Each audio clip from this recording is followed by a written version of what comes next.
What's up, ladies and gentlemen? Welcome back to the Snake Pit. This is episode 81. I did this one with Josh Brown. He is known as Extra White Dude on Instagram. Yeah, man, he is quite the character. I love him. I've known him for a few years. Always friendly. Always great conversation wherever I'm at with him, man. Even if it's for like 5 seconds or if it's for an hour and a half like this one, man. He's really bright. He's really intelligent. And he kind of has like this like life knowledge, man, to him that like I would really advise that you not just listen to this podcast, but you kind of take in what he says and what we talk about. It's some serious shit. It's good to know. It was fun. It's he's a funny, cool dude. He kind of just me and Julian kind of just sat there and were schooled by him, man. It was really interesting and fun. It was a good experience. One of the most educating podcasts I've ever been a part of, I've ever done. I think this is the number one. You know, it's full of knowledge, full of laughter and fun. And I'm glad to be his friend. I'm glad to know him, and I'm glad he was on the podcast. You know, I think we're going to continue to do more in the coming year. So that's going to be fun. It's something to look forward to. But again, I need you guys to like, subscribe, and comment. Those likes and those comments mean a shit ton to me. Please. Even if you don't watch the video, just go like and comment. It does a lot for me and it gets me out there for YouTube. It's just with the algorithms and all that boring shit that I don't like. It's important and I need it. I need your help. But nonetheless, I'm very appreciative of all you who listen and all you who, you know, one way or another spread the word of the Snake Pit. Thank you. Hope you guys enjoy and we'll see y'all next time. 3, 2, 1. Alrighty, We're open. we're on, man. We're open for business. Welcome to the Snake Pit, Extra White Dude, Mr. Josh Brown. How you doing, sir? Good. Cheers to you. Yeah, man, you look good. You're looking spiffy with your pipe. I didn't know you were gonna bring it, but I'm excited to watch you smoke it. I feel like everybody has to have some sort of like pretentious ceremony. You know, whatever it is that you want to do. You know.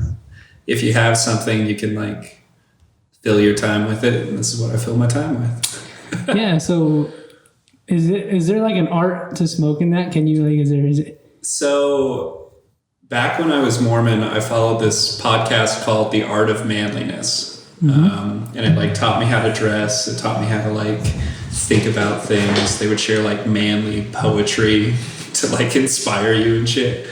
But they had this one thing that was like the art of smoking a pipe. And it was like a PDF thing. And I downloaded that back when I was like 18. Like I was a Mormon kid. We don't smoke, we don't drink alcohol and all that. It was like, that's cool. And then now I've been looking for something to fill my time. And I picked it up and I picked up a pipe from some antique shop and I like fixed it up. And then I was like, you know what?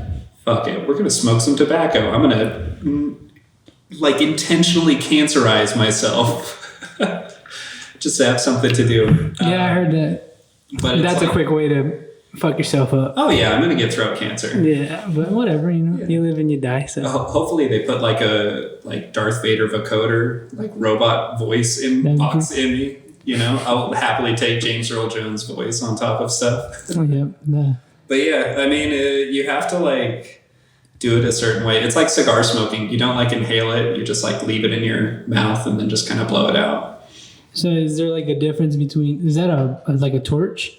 Yeah. So is there a difference between that and a match when you like, is there a taste? No? People talk about it. Yeah, I don't know if you were that into it. Technically they say like the match is the best, but I've only been doing this since September. I'm no expert or anything. You go to like one of the pipe shops that is here, they do this. They've been doing this for like 40 years and this is their thing. It's like people who drink whiskey. They're like, oh, you're doing this? Oh, that's and you're like, oh, cool. I feel bad about myself now.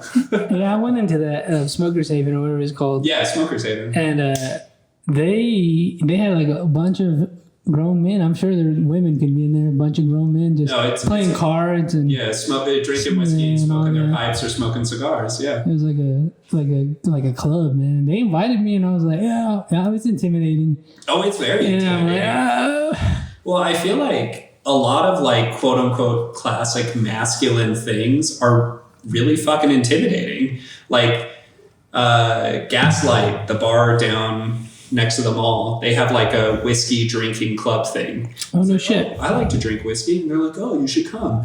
I was like, oh, cool. What do you guys do? And it's like, oh, it's like $60 and we give you like 3 whiskeys like every month. And I'm like, oh. And they're like, yeah, the people have been drinking for a long time. But honestly, if you want to ask questions, I wouldn't come. You just come to enjoy it. And I'm like, okay, but that's really pretentious and I don't really want to like...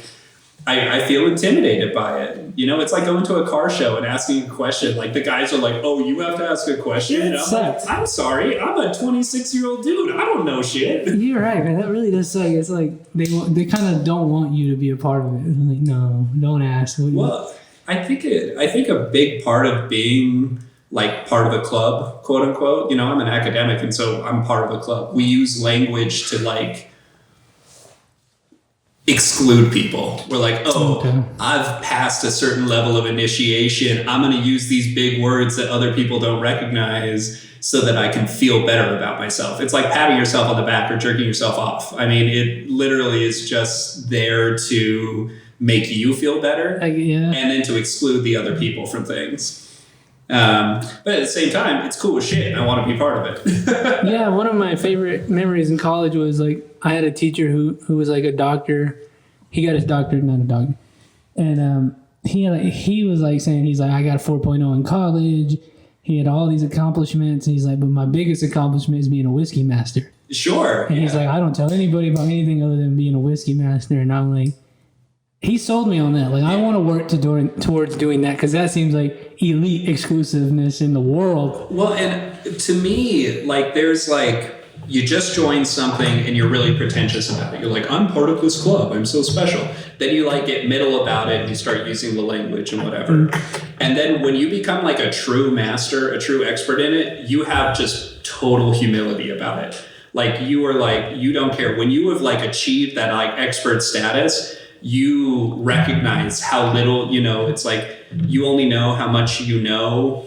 And then the true masters know how little they actually know. And they're the people who are like, yeah, please come, I'll invite you. They're the most welcoming people. Whereas the people who barely know, they're the people who are like, no, I have to protect my egos. Like, back off. The true masters are like, yeah, get in here. Come on. And that kind of sort of is like what you're doing in school, right? You're working on like a particular thing in school right now. What is it exactly? We study like how you identify with a group.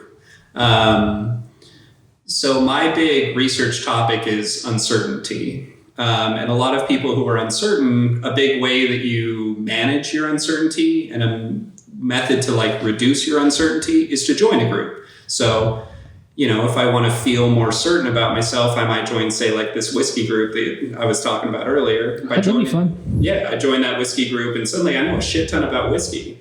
And I might be uncertain about the world and about myself and maybe my romantic relationships and whatever else. But you know what I'm certain about?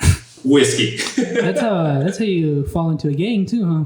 Gangs, cults, religions, military, like any of that shit. We like cults are one of our favorite ones to like talk about. Yeah, you mentioned that to me before. Yeah, you talk about something like Waco or Scientology or something else, and I mean, whiskey group, you're only certain about whiskey. A cult is going to tell you how to be certain about everything. And sure, maybe they're wrong, but you feel really certain. And that's the important thing, is how do you feel when you join a group? If you feel good, you're going to keep doing it. Did you do a lot of research into the Waco thing? Have you seen that Netflix documentary? Or not the TV series, yeah. I mean, I'm a true crime nut. I like serial killers. I like the cult stuff. I watch like Mindhunter and the Waco series, and I like the documentaries about Scientology and stuff because it's like it's stuff that I study, but at the same time it's like dramatized. It's pretty. It looks cool. What's that Mindhunter you said? Yeah. What's that one about? That's it's a David Fincher one. So the guy who did like Fight Club and Gone Girl and a couple of other ones.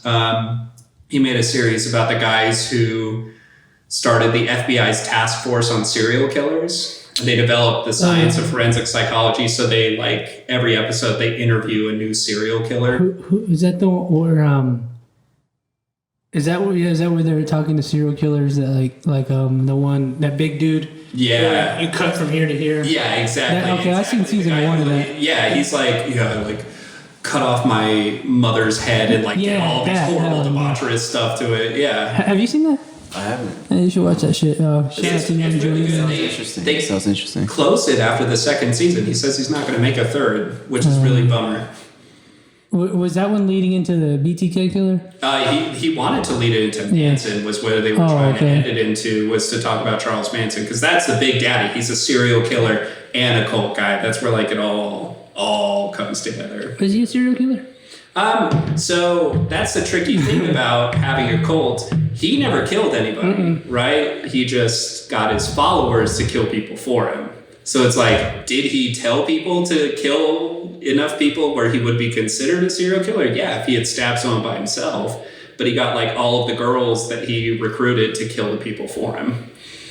Yeah, that's a fucking weird time in American history. Oh yeah, I mean you had that. You had like Jonestown, where the guy got everybody to drink the Kool-Aid, and they, with the comet, right? They were supposed to leave with the comet. Is that why they did it, or is that somebody else? No, that's an entire different one too. Cults are weird, man. Yeah, there was like a group of people who killed themselves when Halley's Comet came, and they believed they were going to leave with it. Oh yeah, they thought they were going to get like picked up because they thought it was an alien thing. And that's the weird thing about all of this. Typically, you get a cult, people like follow it, and typically the cults begin with like love and peace and free sex and like all that shit. And we're all getting together and we're all super sexy, super cool people. And we're going to take drugs and do cool stuff and have fun. And we're going to change the world. And then it typically ends with, all right, kill yourself.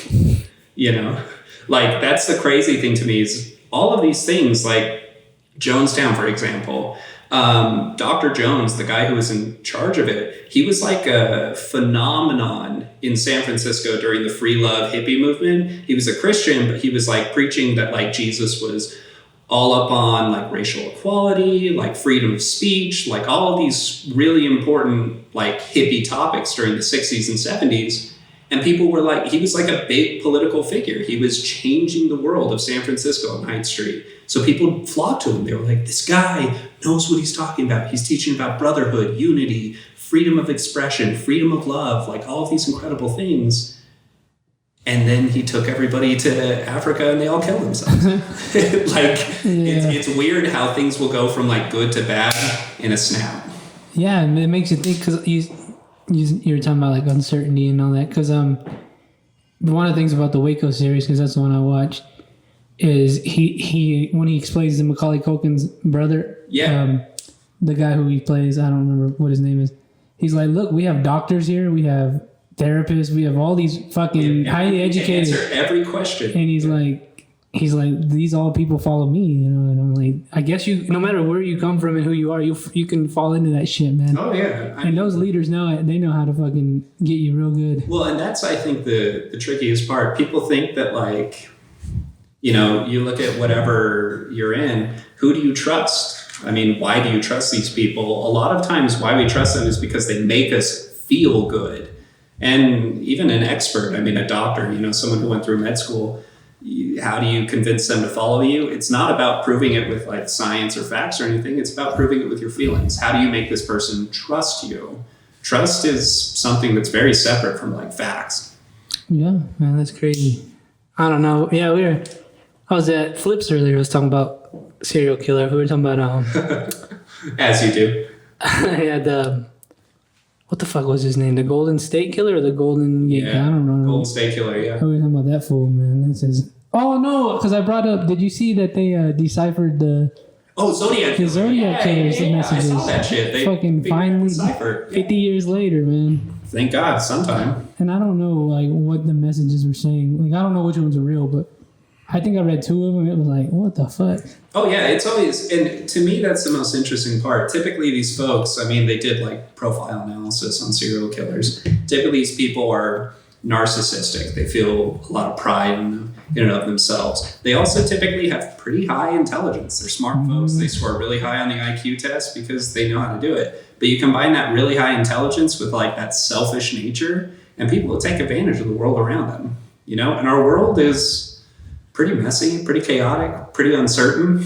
You know? Yeah, right now. It's crazy times. Yeah, it's crazy times. But you can make a mess of things if you're a smart person who wants to take advantage of people. It's why I think for me it's so important to be empathetic and care about other people, because the minute you stop caring about people and only care about yourself, that's when you start taking advantage of folks. Yeah, Jesus. Yeah, it's just interesting learning about human minds and human psychology. Human nature is a... I mean, I've been a psychologist now since I started my undergrad, but like a real psychologist since I did grad school. Now I'm a professional. I went from amateur to professional. Nice. And we study like human nature, human behavior. It's like psychology is officially the study of human behavior and how to predict and control human behavior. So you think about like a psychotherapist, their job is to prevent you from going off the deep end, right? But you're trying to control human behavior. A lot of times the natural thing for a person to do is to go off the deep end. You know, if I'm suffering from a horribly, my dad dies and I'm feeling grief, it's very natural to go off the deep end, to feel really, roughed up by the grief and everything. And so as a psychologist, you're trying to control it and manage it and figure out how to deal with it. But at the end of the day, the more I learn about psychology, the more I learn that like we're humans, we're life. We explode and change. And I mean, you think about like what from Jurassic Park, life finds a way. Would you say we're almost like predictable in a way? Kind of in the way we operate as humans. I mean, my entire job is based off the idea that we are predictable. Mm-hmm. But the research that we do, we assume that humans are only predictable in large groups. Mm-hmm. So if you take a mob of humanity, you take a large group of humanity, like say 1,000 people, I can predict with great accuracy what they will do if they encounter. Sort of like a cult, like you can predict what cult are doing. Religion, or just a nation. Yeah. You can predict with great accuracy what a large amount of people will do. An individual is very hard to predict. You have to gain a lot of information about what happened in their past to be able to predict what will happen in the future, and you have to know what's happening right now. So like, I look at my dad.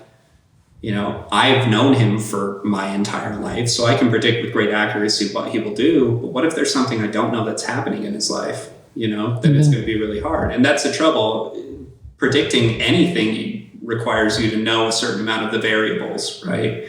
How do you know all of the variables affecting everyone? It's really hard. Yeah, it's interesting, man. You can just go on and on about this, can you? Fucking days talking about this shit. This is my job. Yeah. It's why I came here. It's why I love it. Do you ever feel like you worry about I don't know if worry is the right word, but you think about other people so much you forget to take care of yourself? Oh, absolutely. I think it's a necessary thing that every academic, quote unquote, anyone who's going to school, any scientist, anybody has to worry about is if you spend so long looking outwards, you never spend time looking inwards. Right? Mm-hmm. And so I might be able to say I'm the world's foremost expert on like the national politics of America. But if I'm looking at all of that, whatever is happening, I could spend my life looking at that. I could spend 24/7 looking at that. But am I taking care of myself? It's one of the biggest things that we see with, whether it be med students here at Texas Tech, whether it be grad students at Texas Tech, whether it be like undergrads, if you want to, in the faculty as well. Burnout is really common because people focus so much on the outside that they don't worry about the inside.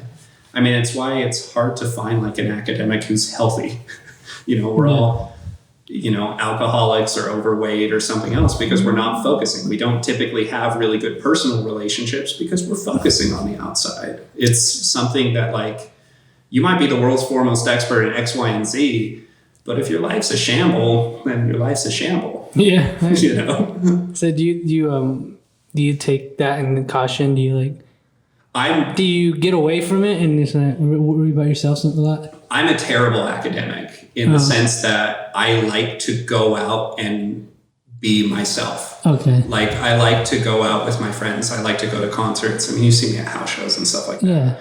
I like to go out and get drinks with my friends. I like to shut work off at the end of the workday. So I can set my own schedule, quote unquote, but I set it so that I start at 9 and I end at 5. And when 5 p.m. hits, my computer goes off. Damn, so you put it away.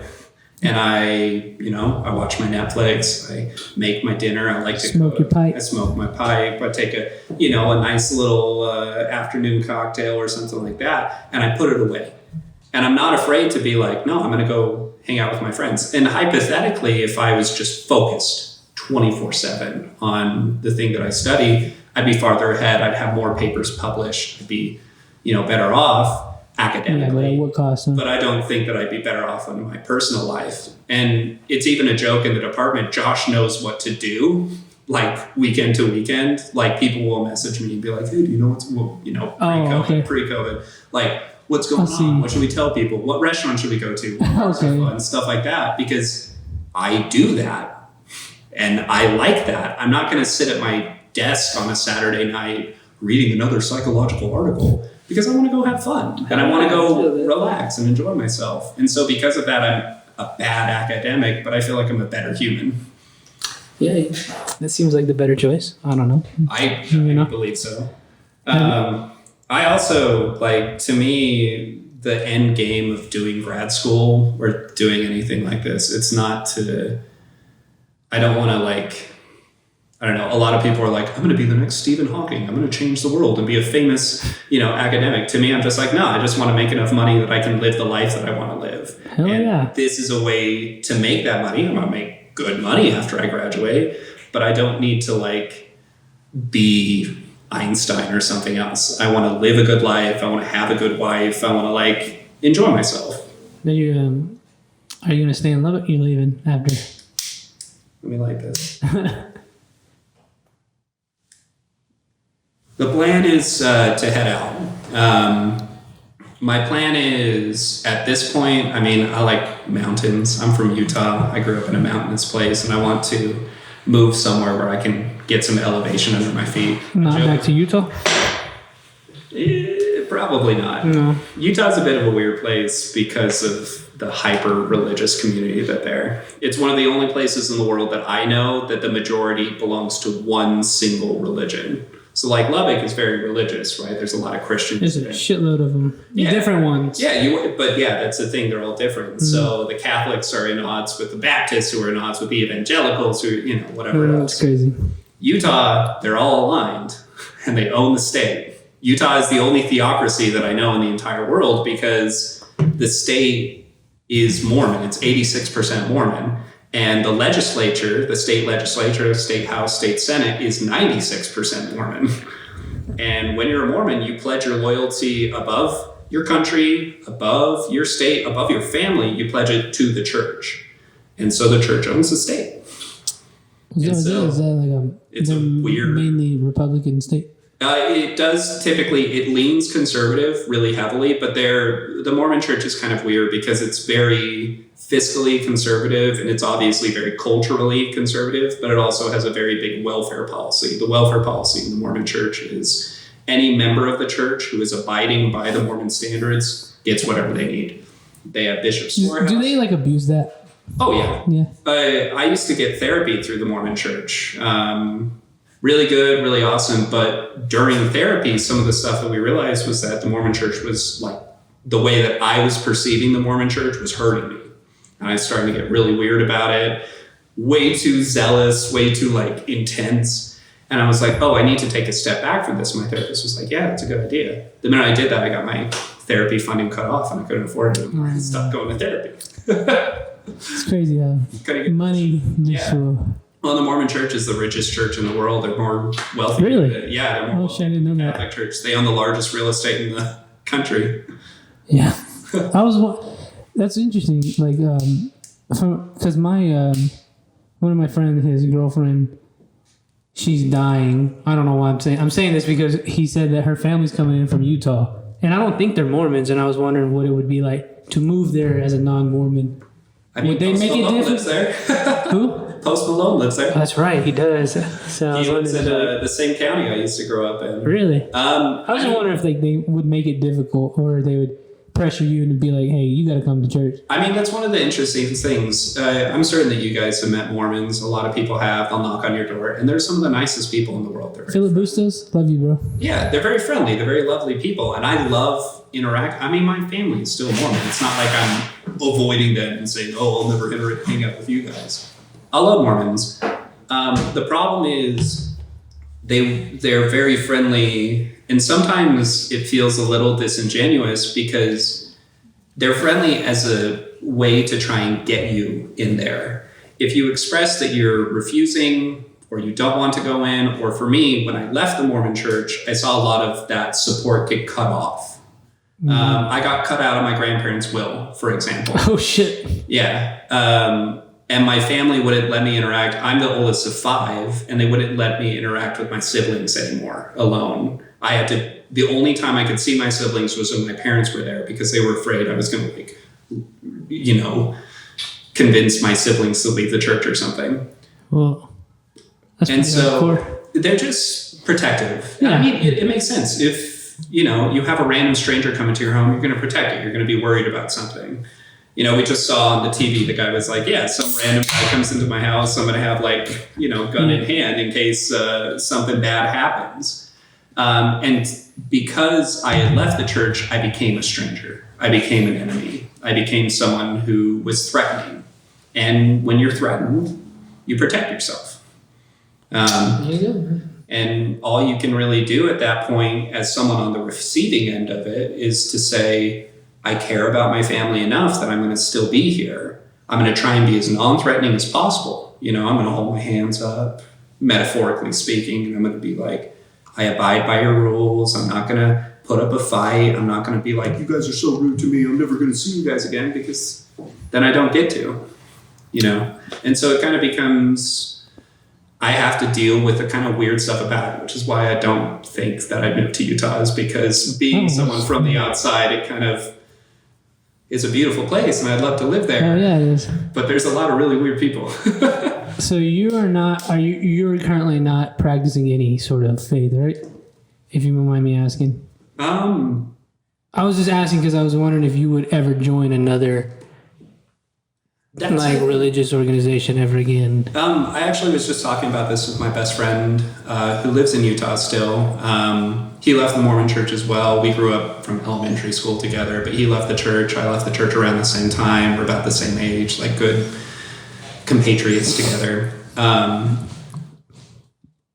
We talked about how the Mormon church taught us so many important things about being spiritual. Like the idea that you have to sacrifice your present wants to get future, blessings, so to speak. Something like universal you can take. Yeah, exactly. Apply anywhere. It's stuff like savings, tithing, fast offerings, stuff like this. The idea that you treat your fellow man with good respect. You're a charitable person. So they taught you how to be a good human being. They teach you how to be a good human being. Okay. I think every religion, the core of it is be a good human being. The problems that we had with the Mormon church and why we left was not because of those lessons. It's not like we left the Mormon church and we're like, ha ha ha, I serve the devil now and I'm going to set stuff on fire and go sleep with anything that I want. We're still good human beings, and a lot of what we learned in how to be a good human being came from that. So what I'm finding and kind of learning, I have a bad taste in my mouth about organized religion because I was treated so poorly when I left the Mormon church. And that's not to say that the Mormon church treated me poorly. It's just people that I was interacting with, because people can be pretty bad every once in a while. It doesn't mean that where they come from is bad. I've been treated poorly by Texans. It doesn't mean that Texas is a bad place. I love Texas. It's a great place. Wonderful place. And so what I'm finding is I do still have a bad taste in my mouth about organized religion. I don't necessarily want to go to the local church right next to my house and just be like, hey, Baptists, evangelicals, Catholics, take me in. But I'm still trying to be a good person, and I'm learning more and more that a lot of those basic principles that I learned about how to be a good person, like sacrificing, being charitable, caring about your fellow man, those are still things that I care about. Those are still things that I do and practice or try to. Yeah, because I didn't really, I don't know how, I was raised Catholic, and I was there for a while. I was like deep in it, and I sort of took a step back, and I was like, I don't want to do this no more. But I feel like I kind of want to go back, and I don't know. They didn't like, it was no like bad feelings or anything. I just almost like lost my belief in like a higher power almost. You know what I'm saying? And I was just like, but I love like what I'm sure Mormons and all the other fucking big religions, even small ones, is like I love the community. You know what I mean? I love the friends and the you take care of your neighbor type shit. And I love, that's what I care the most about, and that's what I miss the most. Yeah. Is that community feeling, that idea that you can care about other people. And I mean, you can find it in other ways. I have good friends here, right? And they care about me. We all feel the same way. If you have a good family, they care about you and you can feel that. But it's kind of nice when I was Mormon, anywhere I went, there was a Mormon church. Inevitably, maybe it was like 100 miles away, but there was one there, and they would reach out to me and they cared about me, and it felt very immediate. They just wanted me to be there. And that's something I haven't seen in any other organization that I've been part of. You know, I'm part of grad school right now, but it's not like the people in Texas Tech are calling me up and going, how are you doing, John? Yeah. Are you doing okay? They're just like, put your work in and I don't give a shit about you. And even my friends, it's kind of like, I love my friends and they're great people, but when I was Mormon, there was people who would be like every day or every Sunday, they'd be like, how are you doing? Do you need anything? Let me help you move automatically. Like if I remember my family moved one time, and the people the neighborhood we lived in showed up to help us pack everything up. And when we went to the new place, the people who were there, who we'd never met before, were already there to help us unload everything. It was like immediate. And I think that level of community is really important. I don't necessarily think it has to be in an organized religion, and personally I would love to see that just as part of community. Shit, me too, dude. No matter who you are, right? Yeah, I think that, like, to me, the basic unit of society is kind of the neighborhood. Well, the family, you know, your people around you, but then that neighborhood. I would like to rely on my neighbors in that way. When I was Mormon, I could, but it was because we were unified through this religion. To me, something that kind of disappoints me is you look at stuff in like the 50s or in the 20s or like beyond, like back in like 1776, you could rely on your neighbors. You could rely on those people to be your community. And nowadays, I don't know. This is the most fucking undivided time ever. Huh? Yeah, for real. And we're all fucking Texans. We're all humans. Yeah, exactly. I mean, Alamo shit, you know? You just get together and you fight it. And to me, I look at it, I'm like, I don't really know where that community is anymore. A lot of people feel, and I feel like with social media, a lot of people feel that their community, quote unquote, is the people that they interact with virtually. And those people could be thousands of miles away. I don't know. You know, this is the first time I've been in this neighborhood. You know, you live here where we are, and I live on a different part of Lubbock, and this is the first time I've been here. But I know you, and you're part of my community, and my neighbor isn't. I don't even know who my neighbor is. Yeah, it's crazy. I don't know. I guess, you know, if you want to change the world, you got to do it yourself, huh? Yeah. So I can sit here and say, I wish. I guess I got to start doing more. Yeah, I feel like it's all bottom down. Yeah. I was going to ask you this, like, because we had talked about it before, and I know, like I said, coming from a Catholic church, do you think, like, with just too much power, this just becomes corrupt everything, no matter if it is religion, a government, a king, I don't know. Tech company, like do you think it's inevitable that it just collapses because of corruption or like because of human nature, greed and all that shit? To use a quote from Mormonism, Joseph Smith said, those with power will inevitably abuse it. Yeah. Which is why he tried to develop the Mormon church before he unfortunately was martyred. He tried to develop the Mormon church so it was decentralized.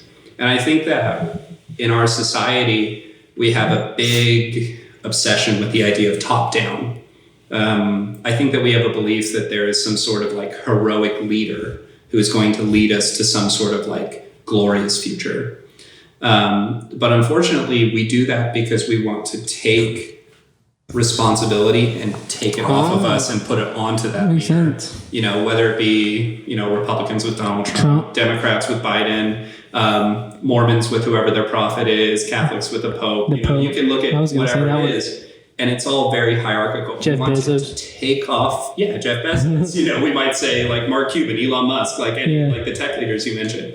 And I feel like that's kind of human nature. We're, to borrow a phrase from psychology, we're what we call cognitive misers. We don't like to think. We're lazy, to use the most basic term that I can imagine.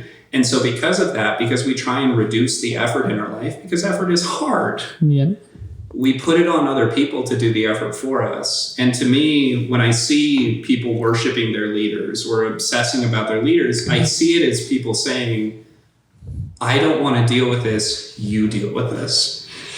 And then we hero worship and we put it on because we recognize that we have responsibility, but then we take it and we put it onto our leaders so that they're the one who is handling it, even if they're So not. is this why like guys like Trump and Biden can know that, and then they like just make America what they want it, you know what I mean, or whatever, like whatever they it is, they just bend it into their will, you know what I mean? Is that how they do that? Because we're like, fuck this, you do it. Again, to refer back to the research that we do, we call it the social identity theory of leadership. I identify as a group. I don't identify as myself. I identify as us. And when I identify as us, I say, we will handle this. Inevitably, us has a leader, right? If I'm a Republican, it could be Trump. If I'm a member of Facebook, it could be Zuckerberg. And at that point, we say, we are handling this. But in reality, what we're saying is, you're handling this. Our leader is handling this. They're doing what needs to happen, and we're supporting the leader. And by supporting the leader, we're doing something. In reality, we're not really doing anything, you know? But we feel like we're doing something because the leader is doing something. And at a certain point, it just becomes, a way to shirk responsibility. To me, it has to be, again, this is all top down. We're assuming the top will take us wherever we need. To me, it's always bottom up. If we look at a pyramid, if you want to move the pyramid, do you pick it up from the top? No, you pick it up from the bottom and then you move the pyramid. And we're here on the bottom. The community is here. Mm-hmm. You want to change the community, it doesn't matter who the president is. It doesn't matter who's in, the Senate or anything else. It matters who's in the Lubbock City Council. It matters who the mayor is. It matters what your neighborhood's doing. I don't know if you like him. Shout out to Dan Pope. Shout out to Dan Pope. I like Dan Pope. I do too. He's my boy. I like him a lot more than the other guy. I don't know much about the other guy, so I can't say that. To me though, it becomes that if you want to change the world and you care about like the world changing, get off of your soapbox about wanting the president to be whoever it is or about these things. That's just an excuse to shirk responsibility away from yourself. Look at the community, become involved with like your school board. You care about how people are being educated, you care about what is happening. That's the school board that you live in, that you vote for, that you could be part of. They don't have an age limit on that stuff. You have to be 35 to be president, but you could go be part of the school board if you wanted to. You could join the city council if you wanted to. You go volunteer and start your community garden if you want people to have more food. You don't have to worry about like what's happening on the national level. You're right. People just want other people to do it for them, huh? Yeah. And we're busy as shit. Yeah. I get it. A lot of people, it's just, I don't know if even annoying is the word. It's just a lot of people are full of shit when they're like, I want to change, but they don't do nothing. Like, they don't do shit. Well, I'm saying go volunteer at the community garden. When was the last time I went to volunteer at the community garden?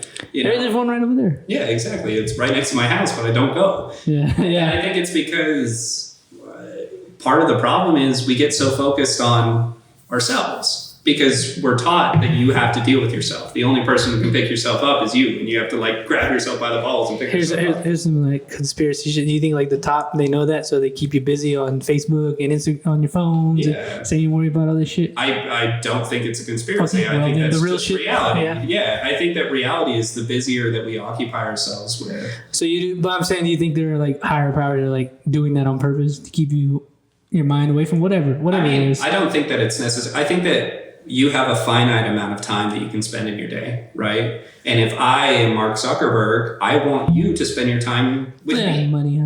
All that money. I want your money. And I read a really interesting book that talked about, data analysis and social media and stuff, written by the guy who developed the dating program for Match.com, the dating analysis that matched people together. And he talked about it and he said, a really interesting number is that every Facebook account is worth, on average, so a lot of them are worth much more than this, and this is back in 2014, so obviously they've gone up since we use it, was worth $65,000. Oh, shit. Your Facebook account is worth at least, because it's probably gone up now, $65,000, yeah, you would assume, because we use it more, and now it's associated with Instagram, now it's associated with WhatsApp, with everything. And a lot of people use it to log on to other things, right? And so all of that is more data. Your account is very valuable, which is why you get it for free and why they get you to use it, because then they own that and then they sell it for the amount that it's worth. You motherfuckers. Yeah. I mean, it's data. It's what you do. Yeah, I know. And so it's weird because nowadays they're not paying us for our work, because what we're doing when we scroll through ads, when we scroll through and we like pictures and everything, we're working for them. We're working for them right now. We're working for them immediately. You're going to put this on like YouTube and Spotify and all this shit, And so we are working for them and they're paying us with their free service. But in reality, all we're doing is working for them and giving them the money. So yeah, they have a very they care very deeply that you work for them. So yeah, they're going to make it as addictive and as interesting and as tantalizing as possible. So you make them a shit ton of money. Why would you not? I mean, if I go to work, they're going to try and recruit me, right? I want to work for like some company here. They're going to be like, oh yeah, we have really generous lunch schedules. We have like, you can take all of the pay time off that you want. We have, ping pong tables in the break room, stuff like that. They're going to make it as appealing as possible. Facebook is doing it, but you're not being paid for it. They're just making the money off of your work. And so, yeah, they're going to try and recruit you into doing it, which is why it is so appealing. It feels so nice. You sit there and you can scroll mindlessly for hours because they want you to, because you're making them a lot of money. This is just sitting on, yeah. It sucks because, it sucks as a creator because it's like the perfect platform to fucking put your shit on, It's like, it is so fucking appealing and it's so convenient. Well, and it's at this point, we can't do anything other than try and play within the game that they've set up, I know, man. I'm just kidding. Yeah, it's crazy. But you can still go out there and change your community. Yeah. Well, and I feel like if you get a good platform, there are people who are changing their community. Yeah. I mean, to use diverse enough people, you have Greta Thunberg on one side who uses social media as a way to appeal to people about environmental stuff, but then you also have Ben Shapiro who uses social media to appeal to people, to use people in two separate. Would it be weird if I said I like them both? I fuck with them both. I think that that's a great thing to do. And I talk to my roommate about this all the time because he loves podcasts. Does he listen to the Ben Shapiro show? He listens to the widest range of stuff that I've ever heard of. There's a lot of different podcasts out there. Well, and I think that the appeal of podcasts is people searching for meaning in what they're doing. That's one of the great things that I think is happening in our society is people are sitting here and going, all right, this isn't going away. I'm not going to get rid of Spotify or Facebook or YouTube or any of this anytime soon. Josh Brown saying, I don't want to use YouTube. YouTube does not give a shit. They're like, no, we're going to still make a ton of money. And so what you can do is, you work where you're at. A popular phrase from Mormonism, there was a really cool talk called lift where you stand. And the analogy that was given was a group of men were being tasked with lifting a grand piano. They were like, none of us are strong enough to lift can you lift a grand piano by yourself? I can't. You can't, no. And so what they asked, they looked at the piano and they're like, dude, what do we do? And the guy who was in charge, he organized everyone around the table and they were like, we're still not strong enough to lift this. There's only 12 of us. And he says, okay, lift where you stand. And then they all did, and they picked up the piano. You get enough people together, and you just lift where you are. And I think that that's what we have to do. You lift where you stand. You listen to the people you care about. We mentioned, Joe Rogan, Duncan Trussell. Joey Diaz. Yeah, sure. You listen to the people that you want, And I feel like at a certain point, if you listen to enough of them, or if you focus on what it is, you can start to essentially elevate yourself out of that mindless scrolling. If you're seeking out certain creators that you want to follow, certain leaders of a group that or a cause that you care about, then there's a chance, it's a chance, but there's a chance that you'll be able to actually pull yourself out of the mindlessness and actually have maybe an awareness or an awakening and start to recognize what's happening and start to direct your attention for good. Maybe if you listen to a certain podcast called, the Snake Pit with Rattle Snake Roy, you'll be like, oh, I'm going to go donate my time and go work at the community garden. Go work at the food bank. They need you. They need you. They need you. Go donate the used cans and stuff. No, do whatever you need to do, but just do something. That's all I ask from my listeners. You got to do something. Get off your ass and do something. Yeah, do something, right? And you got to wake up. And I think that's the biggest trick that is played on us by people is the idea, do nothing and just scroll. Yeah. No, do something and do something every day. You do something. I mean, I heard this from my buddy Jeremy Couture. I asked him, what's the biggest, I wanted to get big and strong. I wanted to get ripped. Oh, yeah. And I was like, what's the biggest way to get ripped? What gym do I got to go to? What do I got to do? I got to rock climb? Do I got to swim? He's like, just do 100 push-ups every day. And I was like, what? He's like, yeah, that's the way you're going to get the biggest shoulders that you can. I was like, I can't do 100 push-ups every day. He's like, then you're not going to get big and strong. Do 10 push-ups a day. Do 15, do 20, eventually get up to that 100. Once you're doing 100 every day, you're going to be big and strong. And if you do a little bit every day, eventually it becomes a habit. Once it becomes a habit, you go. And I feel like if you can do that with your body, you can do that with your mind. I don't listen to a lot of podcasts, but I read a lot of research articles. I read a lot of books.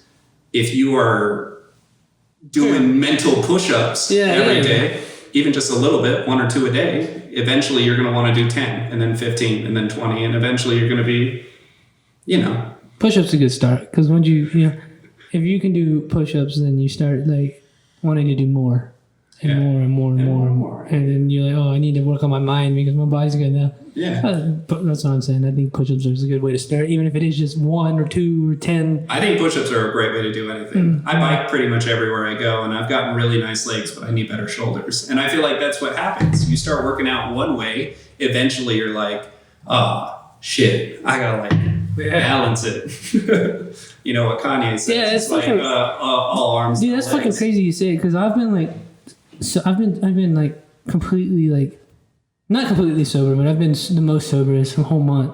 I haven't been drinking during the week. Yeah. And I've been like focused on not drinking and like doing push-ups actually, because that's what I like to. I don't want to lift any weights right now, even though I got that back there, but I've been doing push-ups. And then like this week I noticed my piss stinks. I'm like, I haven't even been drinking water. Like I've been so focused on not drinking beer and working out. Anything. I'm not drinking water. I'm like, oh shit, man. It's so hard to like. The minute you start doing something, you start to become aware of other things that are happening. Yeah, and it's I guess that's it. I was just like, man, I was so focused on not drinking beer, I forgot to drink water. Man, what the fuck? I mean, how have you felt not drinking over the week? Like, has it been good? Have you felt more clarity? Yeah, it's a new experience. I'm not like I said this yesterday. I'm not like an alcoholic or anything, but I'm doing a lot more things sober that I never have, because I've always, even if I wasn't drunk, I've always been anxious. I'm like, I gotta at least have 1 beer in me. Sure. And it's fun. It's like a new experience. And I'm going to go sober all of January. So that's going to be fun. I'm going sober January too. Dry I January? actually, ironically, I called it a fast over this past week. On Monday, I stopped drinking any drinks. And typically, I mean, it's not like I'm getting hammered every night. Yeah, same. But like, I typically would come home and have like a beer or 2. Or I would come home and I'd have like, ooh, I'm going to be eating dinner. I'm going to have a little seltzer or a glass of wine with my dinner. And I just did it.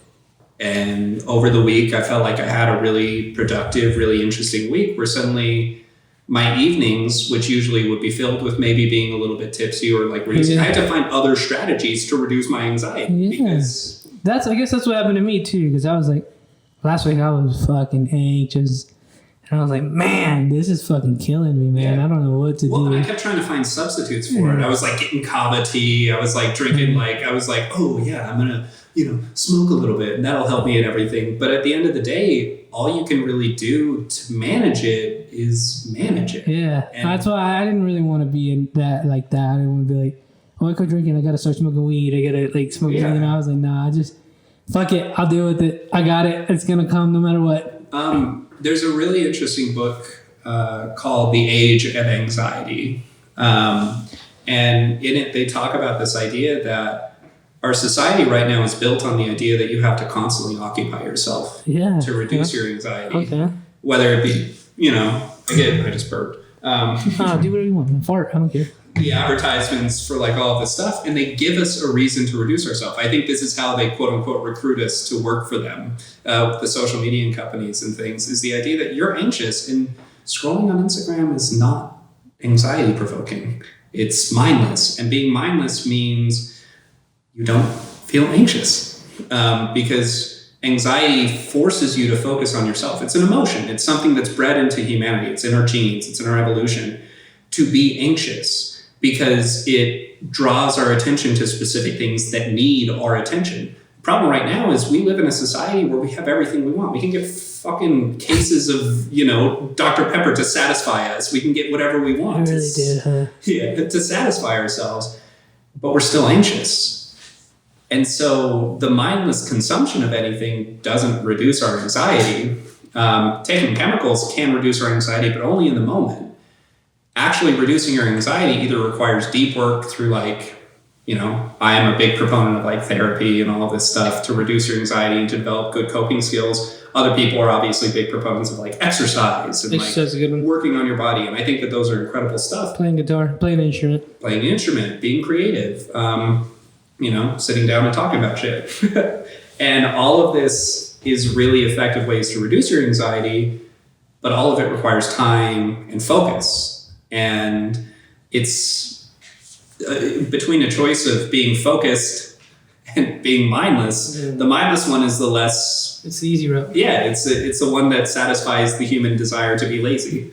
No, I mean, I'm interested to see what this whole month of January is going to be like. I haven't been sober completely. I don't even know. I might just drink water. I might drink a little bit of tea. Sure. But that's it. I might not. I'm not going to smoke. I'm not going to drink. And I'm just going to see how clear my mind... I kind of want to get away from sugar, too, because that's a fucking big one that people don't talk about. Yeah, so I'm going to see how that goes. I'm interested to see what my mind does, because I feel like my mind, I guess it is like the outside things, like you're saying, you can't, our idea that we can't just not be doing something. I've never not done something. I'm so I can't be alone in my own head. You know what I'm saying? Even in a silent room. Yeah, that fucking freaks me out. Silence can be the most deafening sound that you can hear. It fucking freaks me the fuck out. That's why I sleep with the TV on at night, man. I can't be in silence. Dude, I do white noise. I play a playlist of lo-fi hip hop beats to make myself feel cool. I don't know, it'll be fun. What are we at right now, young Julian? We're at 50. Cool, man. I'm gonna take a pause because I gotta piss. Turn over. We're on? Okay. So Bud Lights. This is the most educating podcast I've ever done. I'm really enjoying it. It really Thank you so much. And that's no shade on everybody who's been on before, but you're the first academic. So maybe this will be you open the door for it, because I want to learn more. I want more people who are interested in teaching us. Yeah, I mean, Aziza wants to come in and talk about stuff. We've been working. That's your girlfriend, right? Yeah. She's a grad student artist, and we've been working on a collaborative project where we're trying to develop something that actually represents the stress that people are experiencing, like a sculpture that you can touch and feel, a stress ball that actually represents the stress that you can feel. Because holy fuck, are we all anxious people? I go to therapy every fucking week to deal with my anxiety. Where do you go to therapy at? Through Tech. The nice thing is Tech has a community center, and it costs me $10 a session compared to $90 to $200 a session for normal therapy. If you contact Texas Tech, they will put you through trained licensed counselors that you can actually work with. I feel like I would need that next month. It's an amazing thing. A lot of things are going to come up for me being sober. Dude, every week I'm like, I'm a pro. I can handle this. I'm going to grad school. I'm a psychologist. I'm obviously very intuitive. I obviously know what I'm doing. And then sobbing through my therapy sessions, being like, oh, I'm so sad because my friends didn't invite me somewhere. Everybody has the anxieties that are there. I feel like, why not take advantage of the things that are available in your community? We're paying for this shit anyway, If you're a Texas Tech grad student or you're a Texas Tech student, you're paying for these services. Why not take advantage of them? If you live in Lubbock, Lubbock subsidizes a lot of Texas Tech. You're paying for this already. There you go, folks. There's always a way. There's always a way. There's a will, there's a way. And my will is to be taking advantage of as much stuff as I possibly can. Yeah, I wish I'd done that in college. That was one of my mistakes. What can you do? You can teach the next people You can teach the next generation. Yeah, take advantage because you're paying for it. If you're in high school, go take advantage of stuff. Yeah, I don't know. I feel like anybody, and I don't feel like you should. I don't know. To me, I feel like if your life is good, that's when you should go to therapy. Almost, it seems like that. When you're at your best, that's or whenever, I guess. Yeah, a lot of people think that you have to be like, having hallucinations or like feeling really awful and feeling depressed and suicidal to go to therapy. The point of therapy is the same point of working out. You don't go to work out because you had a heart attack. You work out because you want to be better. You want to maintain. It's like maintaining a car. You maintain a car throughout so that you don't have a breakdown. And I feel like if you're healthy, that's the best time to start going to therapy. You're going to be motivated. You're going to be willing to do it. You don't want to wait until you're in a psych ward or you're at the hospital for alcoholism or something to start going to therapy. You want to maintain the vehicle of your soul. That's another one of those things the church provided. Yeah, they you could talk to a priest or typically a priest is a licensed counselor. They're pretty much I guess they are, huh? So I mean that was one of the things too. They know even if they're not, or you could just talk to somebody there. You know what I mean? Well, it felt good. From what I understand, again, I was not raised Catholic, but being able to go and confess your sins, a lot of times there is kind of a conciliatory, let's talk about ways to be better. I didn't even think about that one. Damn. Yeah. If they're a good priest, I'll tell you that. Because some of them are shitty. Oh, some of them would just be like, well, here's your penance. And then some of them will be like, well, they'll get into it. Yeah. It's the same thing with Mormon bishops. There were some Mormon bishops who were like, you're a terrible person. Stop doing that. End of the discussion. Yeah. And then there were some people like, oh, let's work on that thing. Oh, you feel this way. Let's talk about it. Yeah. And I think that's with humanity. One of the tricks that you have to figure out is who do you trust? I like to trust the people who I'm paying to make me feel better. Yeah. Yes, sir. Me too. Well, how you feeling over there, young Julians? I'm feeling all right. You good? You got any questions for the scholar over here? Listening and a lot of information. It's good information. All the knowledge. Yes. All these people listening to this podcast need to hear this shit, huh? Yeah, they really do. That's what I'm saying. They really do. Just work on yourself, people. Please get better. Secret. At the same time that I talk about all of this, I just played, what I do when I come home. I play video games. I fucking love Zelda. I'm playing Skyrim for the first time, which has been a blast. I watch my Netflix. I do my shit. I chop wood in my backyard. It's it's a good workout. Oh, it's a good workout. It's a good workout. Plus, you get to enjoy the benefit of it all by burning your shit. Hey, where? So, what's your girlfriend's name? I can't say. How do you say it? Aziza. Aziza Diva. Where's she from? Kyrgyzstan. Oh shit. It's in Central Asia. It's one of the old Soviet Union countries. It's where all of her country descends from Genghis Khan. Oh, okay. So they're all... She legitimately could be blood of Genghis Khan, right? She is blood of Genghis Khan. Oh, okay. So here's a funny story. Her entire country used to be redheads, green eyes. And Genghis Khan conquered the country and had his soldiers sleep with all of the women and killed all of the men. So all of the descendants from the time of Genghis Khan are now Mongolian. So were her descendants European? We have no idea you said red hair and green eyes. Is that what you said? They used to be red hair and green eyes. That would seem like a European Central Asian folk. But that would seem like a European feature, right? They're and this is not related to the Nazi idea of it. They were Aryan. Okay. From the descendants from the Caucasus Mountains, but they got wiped out and replaced with, the Mongols. Yeah, the Mongolians. That guy.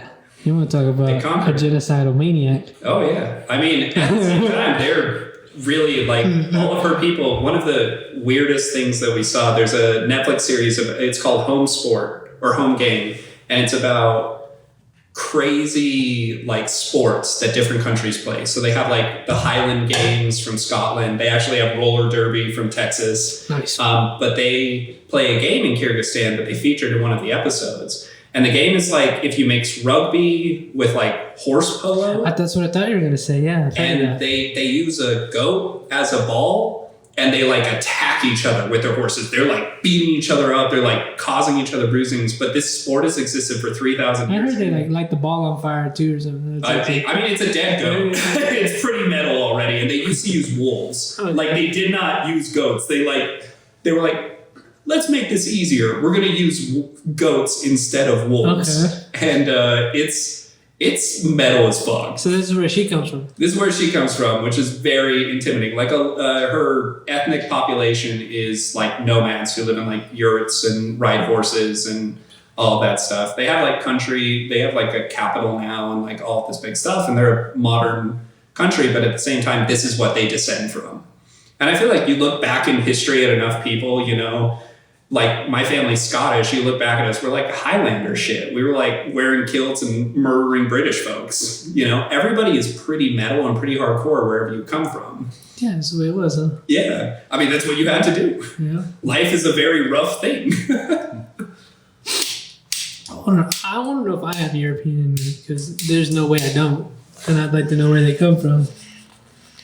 But I'm assuming my people and your people come from the Mayans or the Aztecs or something. And those Those guys are metal as shit. Those fuckers were ripping out hearts and eating them and shit and doing ayahuasca. And, dude, I heard that they like used to chop their balls off and put them in the fire and Unix, man. Yeah. and smoke whatever crazy shit they would smoke and then just see the stars. It does not surprise me because I think that if you go far enough back in history, what you learn is that humanity has been trying to achieve some sort of like higher existence, whatever it was, whether they're licking toads or smoking ayahuasca or doing mushrooms, the toads, or, you know, whatever it is, they're getting wild because humanity has always had a desire to like, we want to improve ourselves.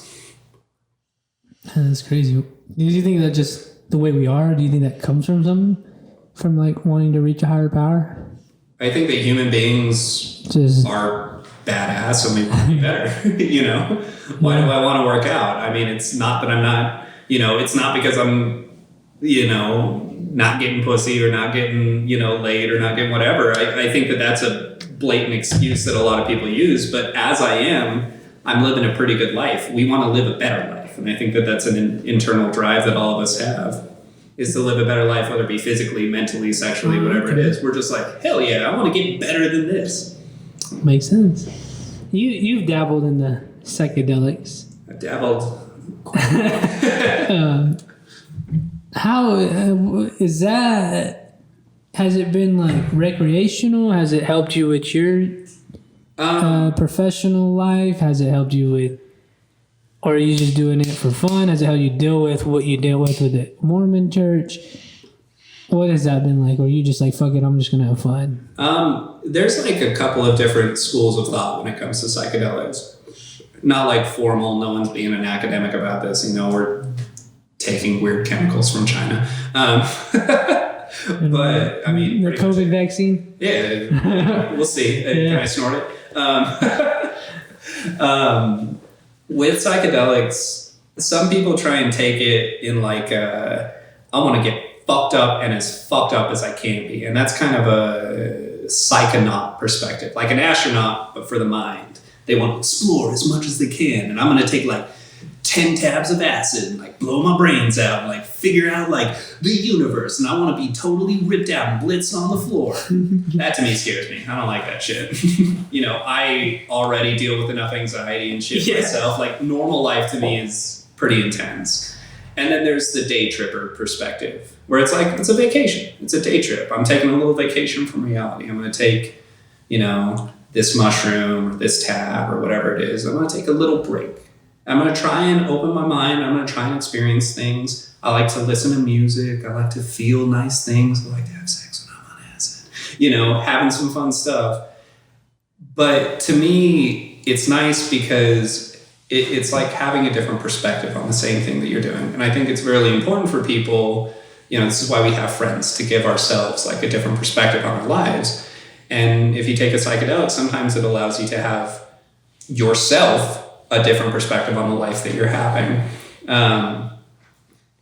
I don't think that you have to do it. Anybody who's like, if you don't take a psychedelic, you're not like living your best life. You're not living, you know. That's what everybody who said. Literally, you're the first person to say this because everybody was like, "You gotta do it, man. You gotta do it. You gotta do it. You gotta do it. If you're not doing acid, you're not doing it." Yeah. No, I think that that's bullshit. I think that a lot of people, I think that there are a lot, psychedelics are a cheat code. They're a shortcut to get your way there. But a lot of people, I mean, I used to play Sims. And there was Rosebud, the cheat that gives you unlimited money. You can use Rosebud sparingly and like improve the thing, but still play the game. But typically, people find out there's a cheat code, they use it exclusively, and they try and like That's kind of what acid is. fix their life. And I feel like that's what a lot of psychedelics can be, is a cheat code. And a lot of people are like, I'm so elevated and advanced because I use psychedelics. And it's like, no, you're using a cheat code. If you're not improving your life outside of using psychedelics, then you're not improving your life. You're just using Rosebud over and over and over again to build yourself a big old house in Sims. And so I think that things like exercise, therapy, meditation, good work, taking like, hey, I'm going to take a sober month, trying to improve my life, talking with your friends, trying to work hard in whatever it is, the profession or your passions that are there. Those are going to get you, in the long run, a much better experience than taking a tab of acid. Taking a tab of acid can improve things, but it's always going to be a short-term improvement. It's always going to be like Rosebud. If you start to rely on anything, whether you start to rely on, you know, with working out, it's like steroids. You take steroids, yeah, you're going to get strong, but what happens when you stop taking steroids? Yeah. With psychedelics, it's nice because it's like steroids for the mind, but at the same time, you still got to do the work if you actually want to see any improvements. Otherwise, you're just resting on the same thing. Oh man, this is crazy. Yeah. It's good to hear from somebody else, you guys. You all hear that? All you fuckers out there. Yeah, man. So have you had like any like crazy like super spiritual revelation or anything, or it's just been like a fun thing for you? I've always had a lot of fun, but I mean, I've had some pretty spiritual. People talk about like bad trips or hard trips. And typically those are the ones where you like, because a lot of times psychedelics are very introspective. It's kind of like the ones where you look in on yourself and you're like... See, that's why if I ever do it, I think I'm going to be like at my best. Yeah, you want to be... And if you're not, it'll show up. Yeah. A lot of times you'll look at yourself. Like there have been... people joke about with psychedelics, don't look in the mirror too long, because if you look in the mirror, you're going to see the things of yourself that you don't like so much. Like there have been times when I'm on psychedelics, I'm like, you fat bastard, start working out. Or you... Maybe you need to hear that sometimes. Huh? Yeah, and I mean, and that's typically the way that I view it, is like, if you feel that way, it means that there's some things that you can improve on, and the only person who can really know everything you need to improve on is yourself. That's where that introspection can be helpful. Other times it can be depressing, but the nice thing about a psychedelic is it ends. And once it ends, you're left with that awareness that you had, and you can choose to act on it or you can not. I mean, I've seen plenty of people who are like, they take the psychedelic and they're like, oh my God, I'm an alcoholic. I drink too much. I eat too much. I don't want to do this. And then this psychedelic wears off and they continue doing the same thing, which is what I mean when I say it can be a shortcut. Yeah. I mean, it's nice, but if you don't do anything afterwards, are you really doing anything? This is why, to me, the idea of like working out, making those sacrifices in your day-to-day life is much more important than, you know, any drug or anything else that you're going to take. Would it be weird if I said this? Because I feel like it is like, because I heard it as like, it's almost like a shortcut, like you're saying it is a shortcut, but I heard it in the sense that it was a shortcut to meet God. And I was just thinking, like you said, if it's a shortcut to meet God, and you say you meet God in the sense that you realize you're too fat or you drink too much, and you learn something about yourself, but you don't do anything about it. To me, that seems like a spit in the face or whatever, something. It's like what, that has to come back and hurt, like bite you in the ass. Because if you like do this, I guess it could be sacred, some sacred thing, and then you're like, oh shit, man, I should change, but then you don't, and then you do it again. It seems like you don't get that chance again. Well, and that's the thing that to me, it's always been kind of a sacred, fun experience. It's like going to church camp. You don't go to church camp and like, if you go to church camp and fuck around the entire time and like you don't get as much out of it as you could. And to me, that's what it's like. If you see this thing and you're like, oh my God, I'm maybe drinking more than I want to, I want to stop drinking, and then you keep drinking, the next time you do it, it's going to come back tenfold.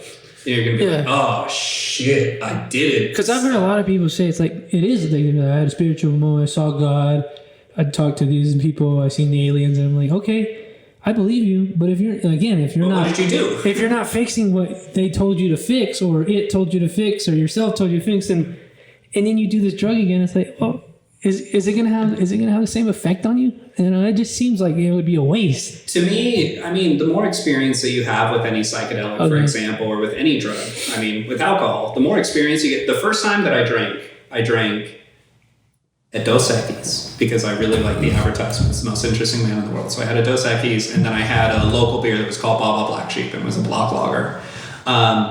I got real tipsy and I tripped down the stairs. My friends were making fun of me and I was giggling. It was fun. It was cool. And then the next time that I got drunk was on July 4th, and I got hammered. As you should, as an American. As an American, God bless you. And we watched the fireworks, and I had a great time, but I ended up throwing up and having the worst hangover so bad because I drank sugary vodka, the cotton candy vodka and shit. Ah, yeah. Horrible hangover.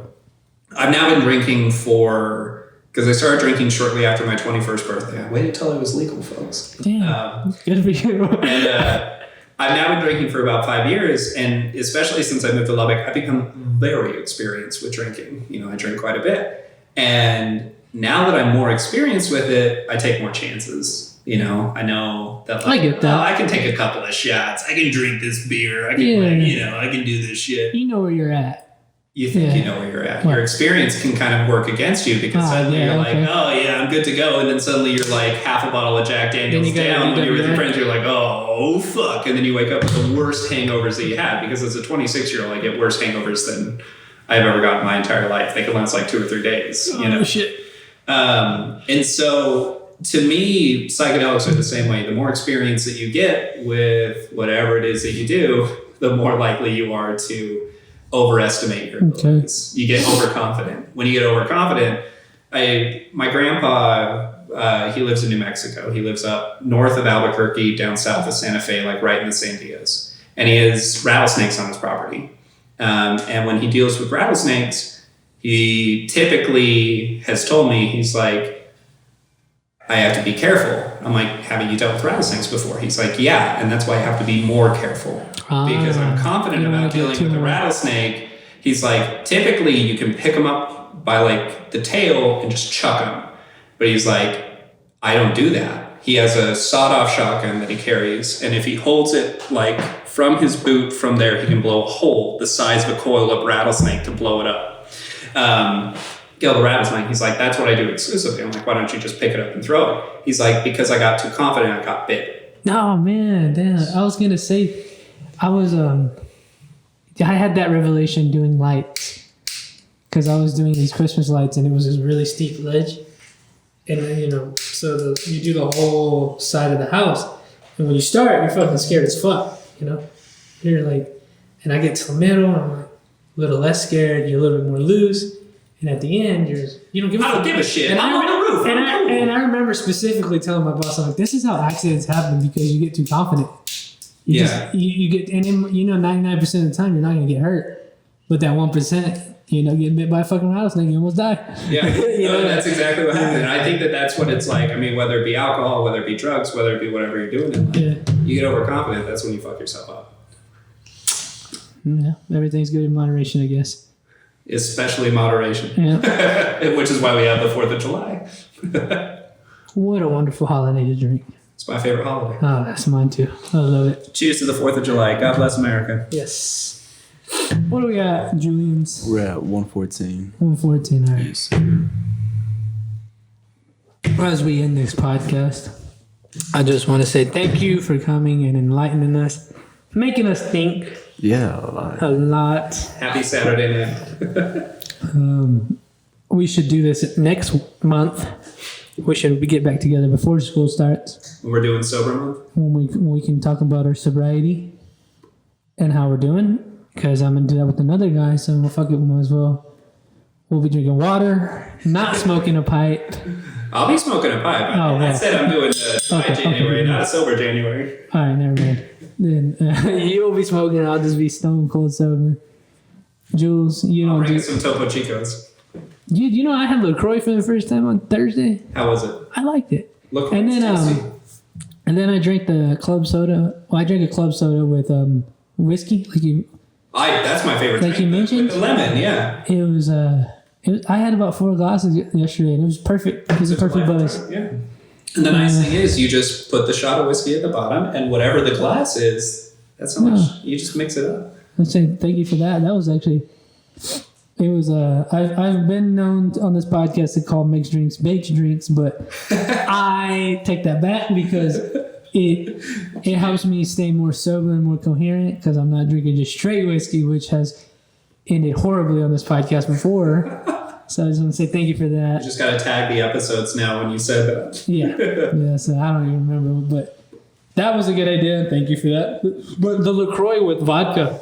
Delicious. It's good. Absolutely delicious. People underestimate. I mean, there's a reason why those drinks like fucking White Claws and shit have got so popular. Yeah, that was what I was thinking, but I'm still not going to drink it. No. No, Make but- your own like a man. Yeah, but I had that and it was good.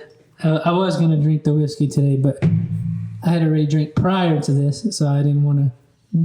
Because I knew you were going to come with some good shit. That's why I was like, you know what, I got to be tip top. I wanted to come with good shit. You did. That's why I'm tip top as well. Yeah. My friends were drinking before this, and I was like, I'll drink a little bit, but I'm Yeah. not going to get too drunk. Yeah, like I was saying, I was at Flips. I had a few beers, but I was like, you know what, I'll stay away from liquor because I knew you were coming. You're a very bright man. And you have. I think we need to hear all this shit because it is good to like think about your well-being, especially if you're like you said, whoever's listening, maybe it is like you just go to work and you just think about that too much, or you overwork yourself, or you're even like working out. Maybe you're working out too much or something. I don't know. You're smoking too much. You just gotta take a step back sometimes and think about who you are. And I'm looking forward to this month of sobriety. It's gonna be crazy. It's going to be good shit. We got to get through Christmas before, and I promise you guys, I'm going to look at the camera, I'm going to point at it. I'm not going to be sober for Christmas. Oh, me either. And then New Year's is going down, but I won't be here for that, so that'll be fun. I'm not going to be here for New Year's either. Where are you gonna be at? We rented an Airbnb. We're doing a quarantine crew road trip caravan, and we're going to hang out in this big Airbnb, and we're going to throw ourselves a New Year's Eve party with some of our friends who live in Boulder. Oh, you've been good old Colorado. Colorado.